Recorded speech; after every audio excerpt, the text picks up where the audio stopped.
Happy Friday, everybody. Very excited to have you all here. Thank you for taking time out of your schedule and joining us today. This is hashtag #BKOT, how to build a kick-ass offshore team. We are on episode number 21. We have a lot of great content. If it's your first time, thanks for joining. If you're a returning visitor, thanks again as always. It's Friday, it's fun. We end a week like this, and we have some interesting topics to discuss. What type of firms should avoid offshoring and what type of firms can make a success, right? So it's very interesting today. And joining me, I have from counterclockwise, Sean Parrick, 𝗬𝗲𝗄𝗏, and 𝗬𝗂𝗃. So again, very excited to have you guys here. So this type of topic, you have to really take a deep look into your firm, right? And you essentially every firm can offshore, right? But there's a lot of things that need to be in place. It can't just simply be a turnkey solution. You hire somebody and it just takes off on its own. It's never the case whatsoever. And working with clients on a daily basis, that's never the case. So there's several things that have to be in place. So guys, what would you think some of the top three objectives of a firm looking offshore? What should they be? Can I give a little disclaimer before we answer that question? Because okay, as our listeners are listening to this sort of the strategies and the ideas that we're going to be discussing. If you happen to listen to our talk today and you realize that you are already offshoring and you realize that you belong to the category of the firms that should avoid offshoring, please don't panic. It doesn't mean that, what have I done? It just means that there's some things that needs to be addressed, and you just need to address those things, and then you'll be fine. And then the second thing I just want to say in terms of a disclaimer is that in no shape or form are we going to say that you have to have a perfect firm before you do any kind of offshoring. So that's not the message either. So I just want to get those two out there and just clear it up. And I'm going to shut up, Chris, and give it back to you. Sorry about that. I love the disclaimers. Yes, can I come in? Sure. Yeah. So we all, me, Chris, Ted, all the time talk to clients. And from our perspective, what we think is, when we started this, we were small. So we want every kind of firm to be working with us, all clients, we don't want to say no. We want everyone. But over the time we realized, and we internally discussed, and we thought, and we thought that we should come up with a definition of what we called as who is not our client. And this one thing which I read somewhere, which is absolutely, kind of appropriate here. And when we came with this definition of who is not our client, this kind of thing perfectly fits here. I don't know the secret of success. Right. But the secret of failure is to please everyone. So we realized after 2-3 years that not all accounting firms is our client. And we wanted to please every one of them. So that's how the realization came in that, some of the firms are absolutely, not placed or needs to kind of take some steps before they get ready. And not steps like, they have to be completely on the cloud. The steps are getting team ready, getting mindset ready, and several other things that we can talk later. But one realization after 2-3 years of being in business was that not every firm is our client. Correct. Right. Companies can hit obstacles when they're doing something like offshore staffing. So, there has to be the correct management and strategy in place for that long-term vision. So it's a lot about the people at these firms that have to understand, you know, where their firm's going and the steps that have to be implemented to make this work. So you're totally correct, Sean. It took a while to get there. And you know what we used to do is we always used to say, we learned to say no after 2-3 years in business. Otherwise, we always want to say yes to everything, you know. I mean, I was talking to, me and Chris were talking to one firm, I think 3 or 4 days back. And he was constantly asking me, are you sure that this person would be able to do financial statements and would be able to review everything and put the correct footnotes and correct disclaimer and would be able to prepare reports?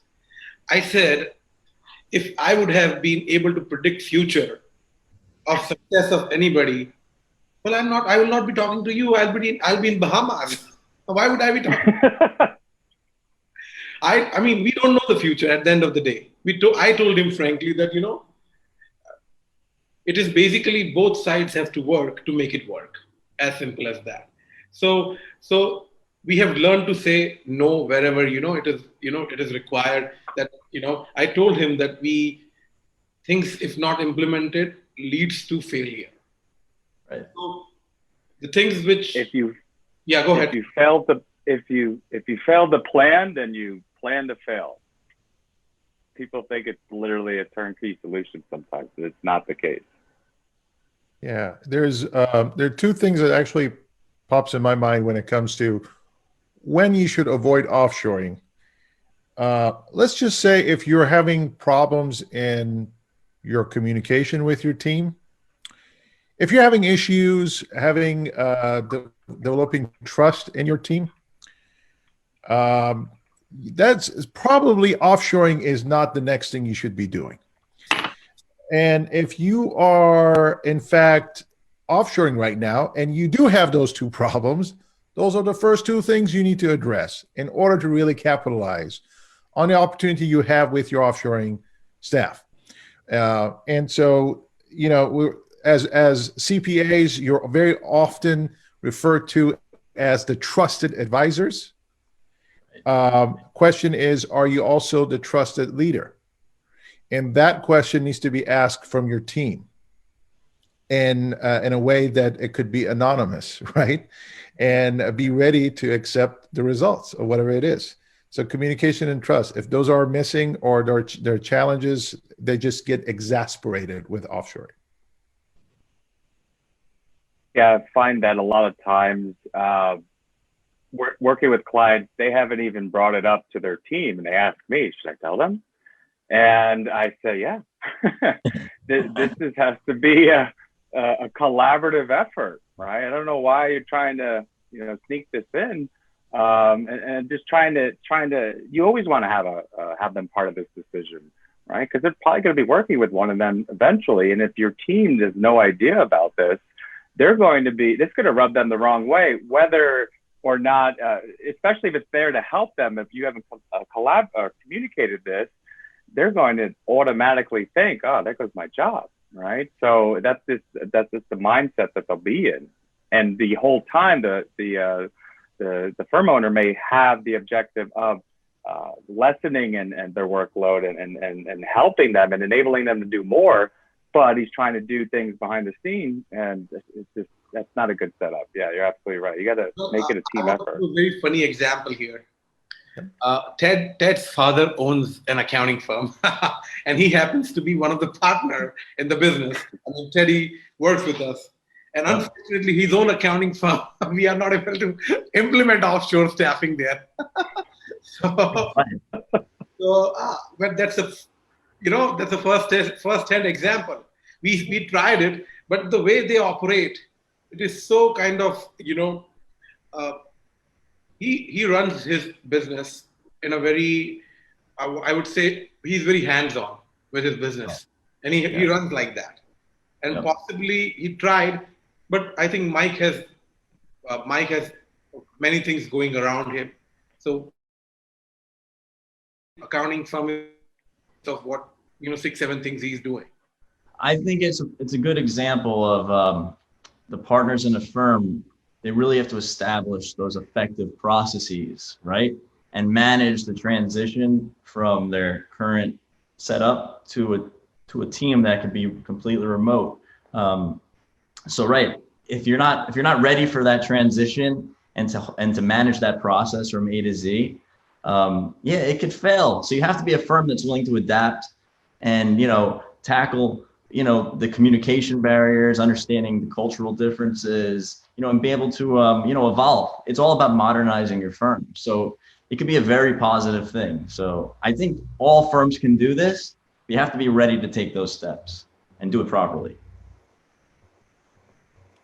Just as a side note, Ted, is Mike your dad? Yes. Yes. Yep. Okay. He's obsessed with the Beatles. Correct. Wow. Okay. Good to know. So, ladies and gentlemen, if you got your favorite Beatles song that you want to reach out to Mike, last name is Rosedale, please feel free to do so.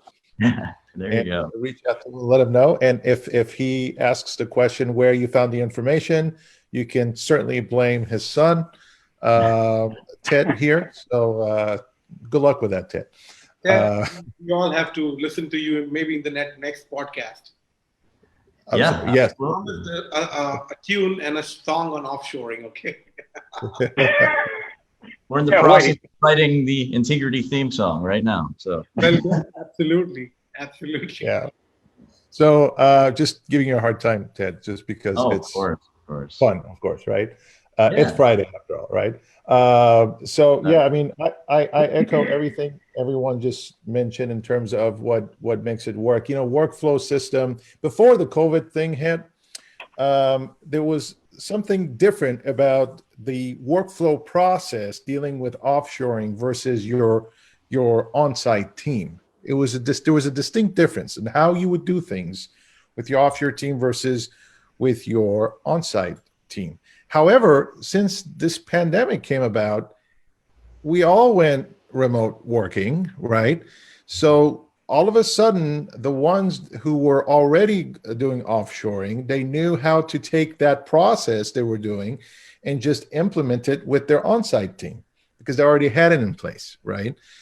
And the ones that never did have offshoring, they had to figure out how this remote working situation works. And so the good news is that right now, everyone has had a little bit of a taste of what the remote working environment is and how can you have a system of workflow process that ensures security, efficiency, on and on and on, what the things you expect from a workflow process. Chris, a quick question for you, man.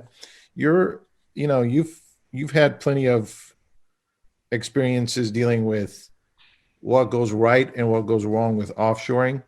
What is the red flag in your mind and the green flag for when you take the first hour you speak with someone, a firm you've never met before?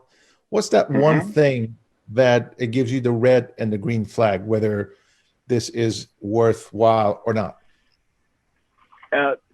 I had a client yesterday that was referred to us from a current client, which is always great. And the client I was speaking with literally said, my workflow is all over the place. That was the first thing. And he's like, I know he's tried offshoring before and he tried piecemealing together the workflow with the offshore. He spent a ton of money and it never worked out. And so in speaking with us and how everything works, he told me, and I was like, literally, if a client was asking me, what's the one thing that where this doesn't work? And it is the workflow, right? A lot of the clients will say, I'm hiring one of your associates, they're going to tell me what to do, right? And no, that's not the case. And so it was refreshing to hear that he's trying to get everything into place. He actually asked me for seeking a consultant for project management. He was very, very aware of that. And so in order for this will always take off. It's just a matter of when, and when is all relevant all relative to the client. So, and speaking with them, and if they were to ask me, where does this not succeed, and it's always about the workflow, right? It's simply that, because it's remote and they're not in the office and there's time zones. So there's all these little nuances that have to be ironed out, and then it'll take off. It's only a matter of time. Yeah. Yeah. Sean, I'm very, I hope that all the partners that are listening to this, they take some inspiration and some courage from making such a bold statement. But it's not just a bold statement. It is really the thing that a successful leader needs to consider, which is you got to learn how to say no to some clients, some customers. You got to have the courage to do that, you know, because that's a way of, it's just kind of like your firm. If you consider your firm like a human body, if you just say, hey, I'll just eat anything, how could that possibly be healthy? If the clients are the food and you just say yes to everything, I mean, you're eventually going to have some kind of a health condition, right? So saying no is basically passing by McDonald's and saying no, okay? This type of situation. So what do you do, Sean, though, when you have situations where, for one reason or another, you have firms that have already doing offshoring and they've had these red flags that, for instance, Chris mentioned, and they were ignored for one reason or another, and they're already doing offshoring. What kind of a recommendation would you give to them? So, well, as we go by the title, the recommendation, I mean, I'm also a private investor. Mm-hmm. Whenever I, think of something, I always try to take analogy from investment or the sports world. I play cricket. So always I'd like to think, what a sportsman would think, what an investor would think.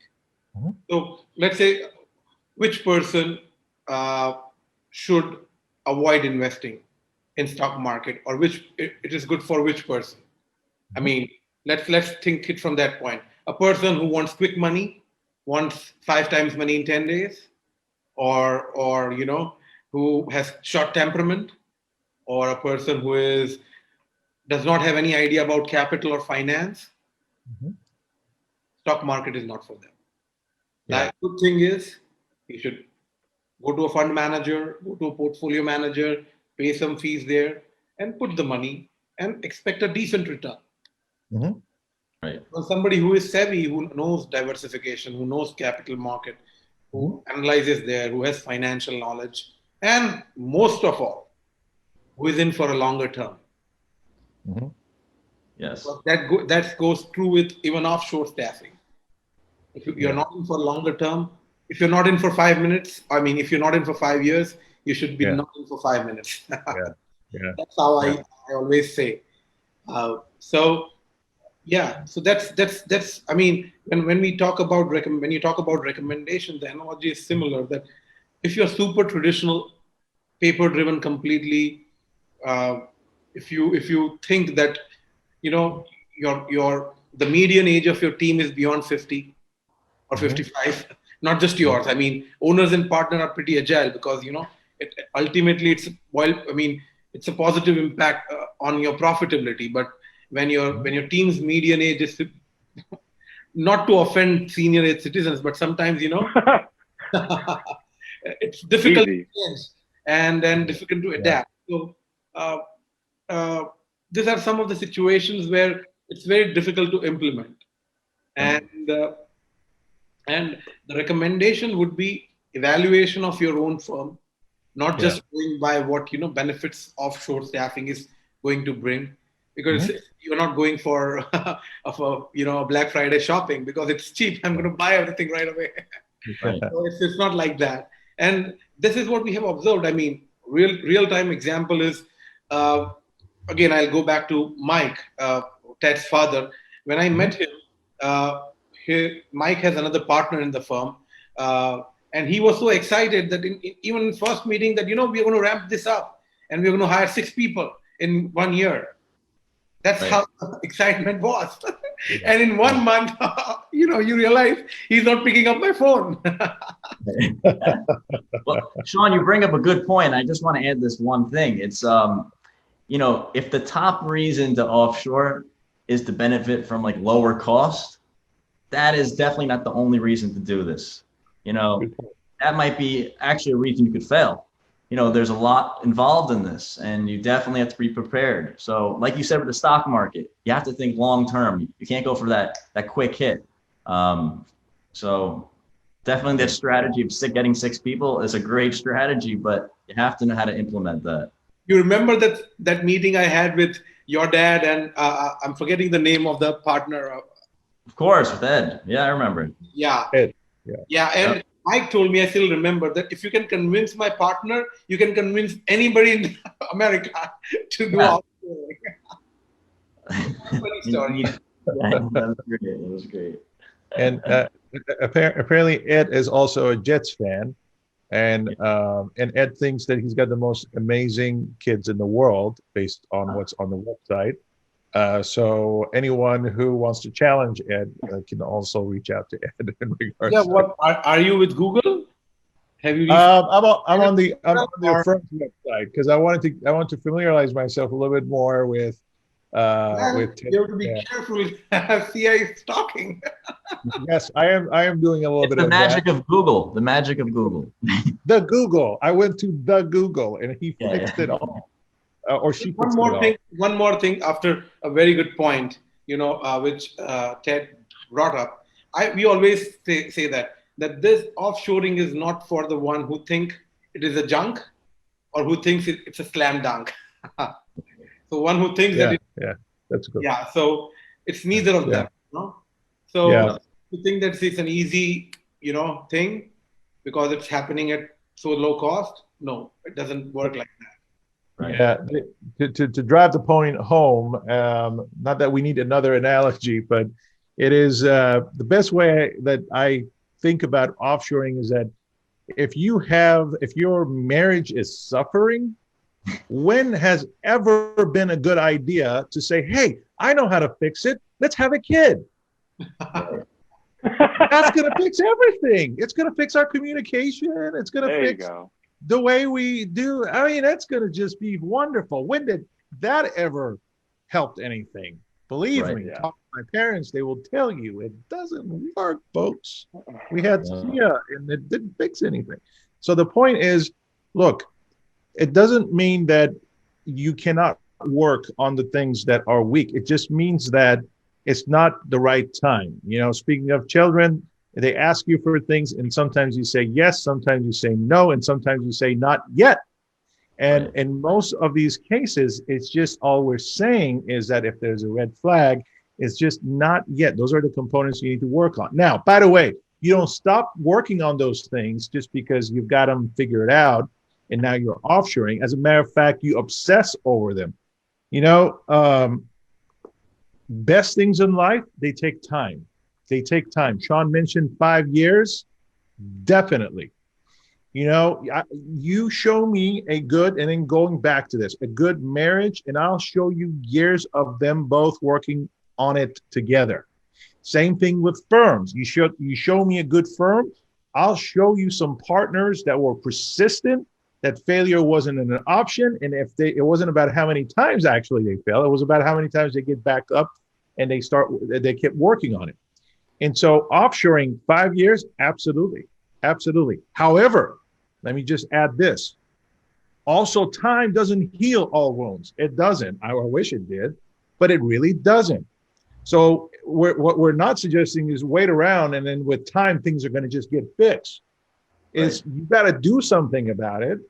You got to work on your communication, your workflow process, your handling of your team, management of your systems and processes. And then you continue to do it for a much longer period of time, and it will be worthwhile. Yeah, I think it's also important when, like, I've been asked, am I able to call them? Can I email them? Do I give them an email address? And I just say, simply treat it like it's your own associate. You got to go in with that type of mindset. You got to go in with the right type of attitude. And if you just treat it like it's your own employee, it seems when saying less is more in this instance, it just falls into place, because I've been asked them like just silly questions sometimes. I'm like, yeah, it's your employee. It's fine. Give them an email. Don't worry. Just go ahead and call them, right?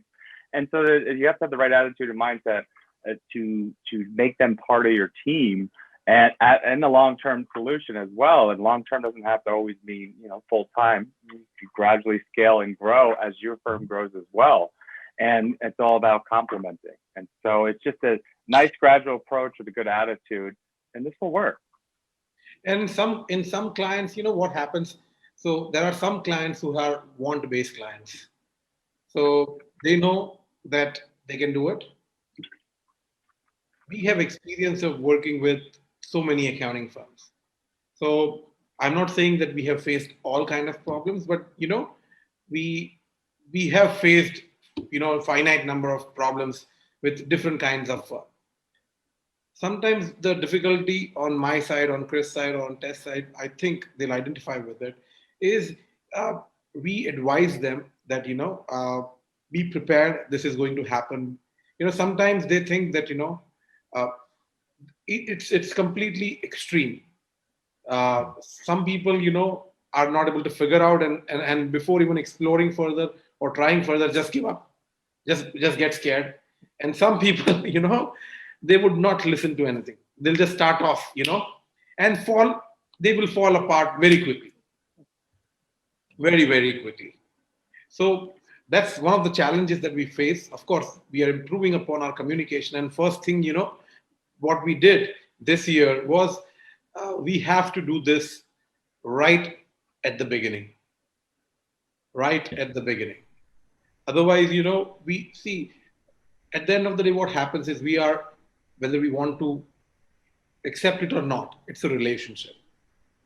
It's not their fault, it's not our fault, but still we are somewhat we failed.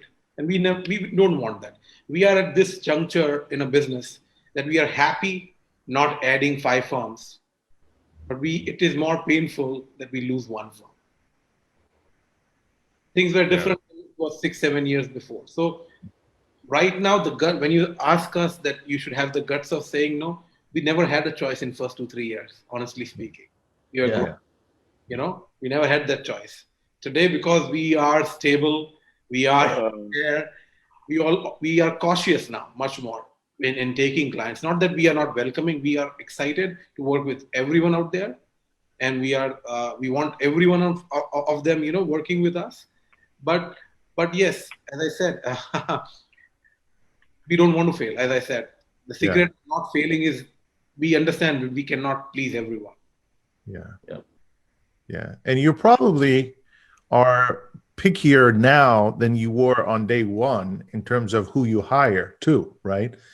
So you're cautious on not just on the client side, you're more cautious on the HR side as well.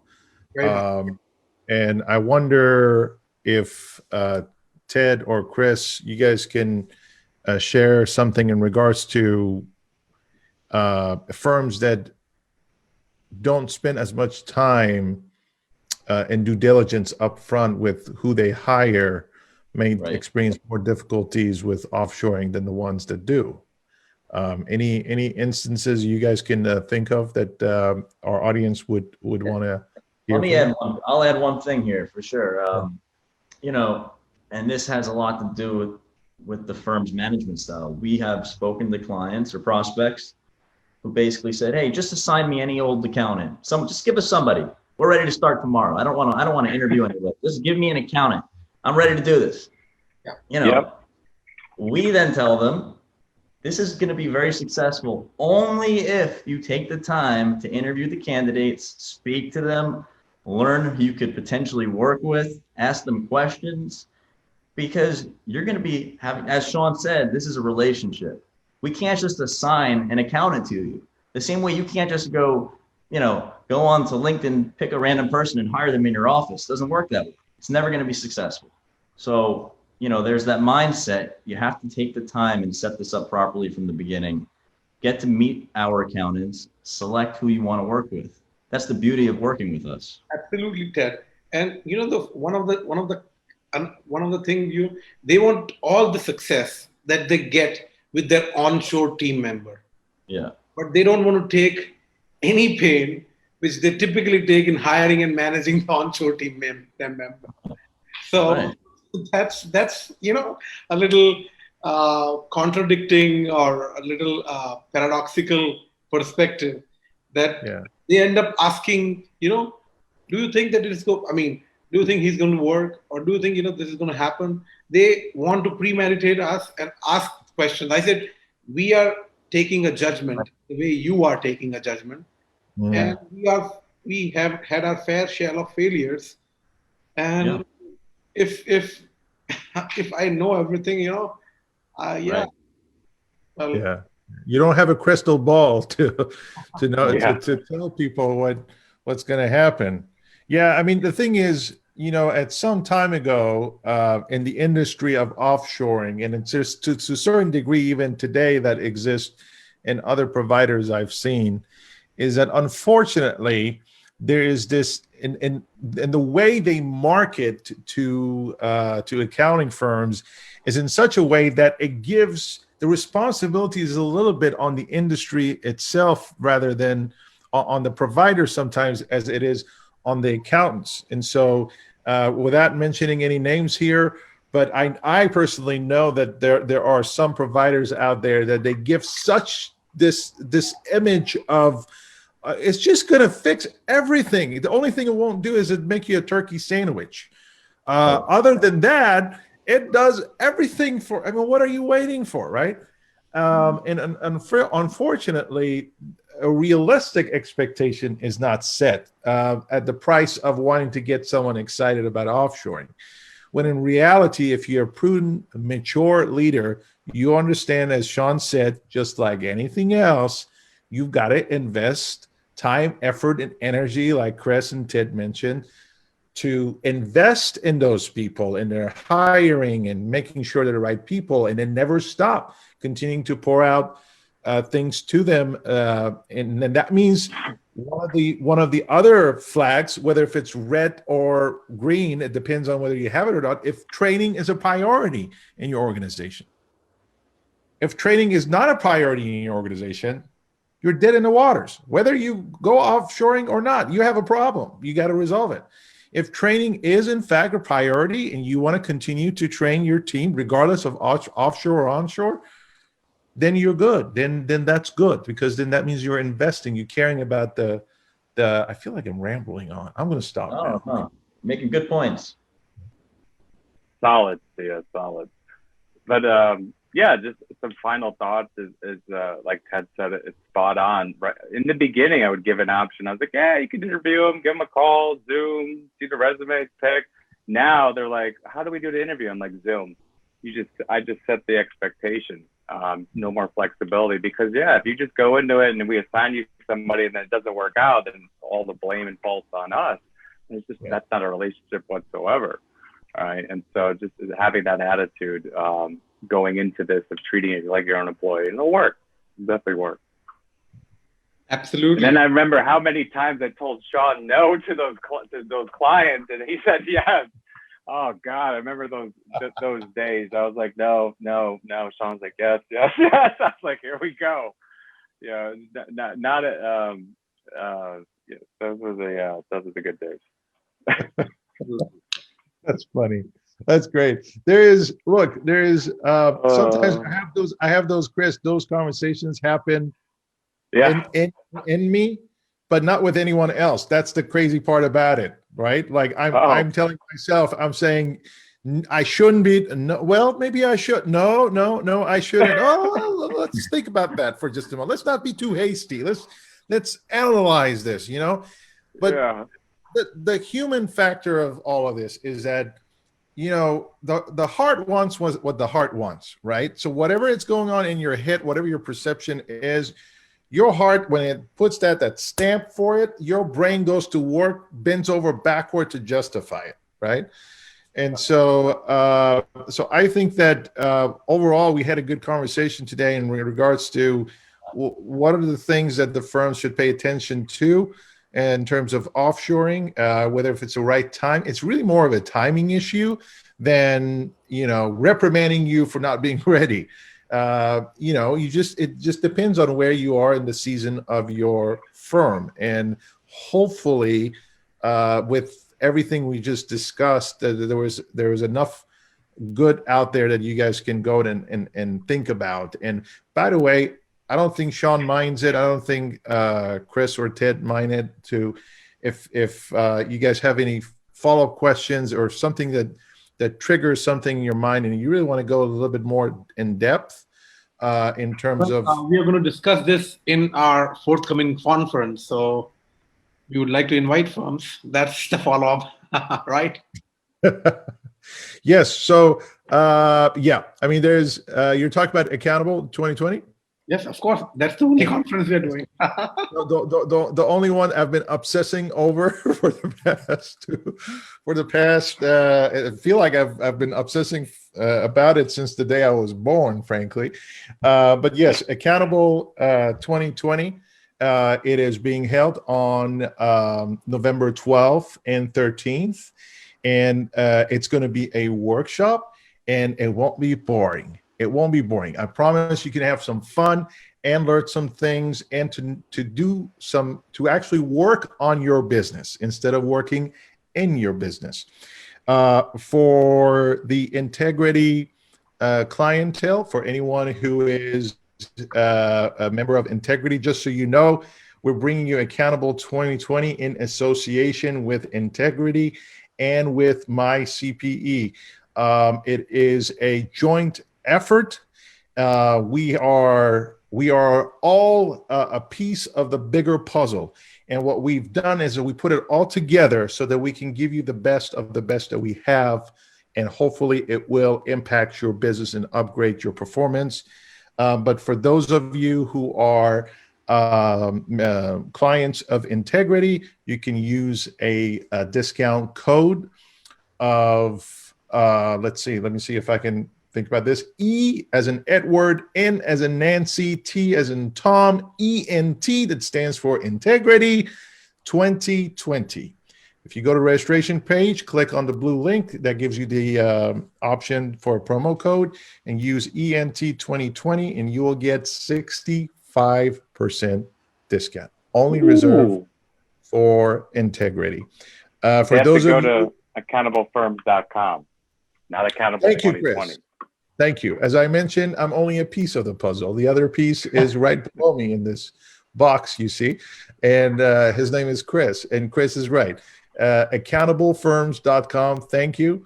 And if you happen to be a MyCPE account holder and you use them as well, you can feel free to use MyCPE 2020. That code is meant for you as well. Did I forget anything, guys? Well, it's a Friday, so yes. I'm sorry? It's a Friday. We all need to go. Yes. Oh. Let's start the weekend, folks. Yeah. Thank you, everyone. I think we had a good conversation. Thank you, Chris. Thank you, Sia. Thank you, Ted. Guys, thank you very much. Well, all right. Yeah, Chris, go ahead.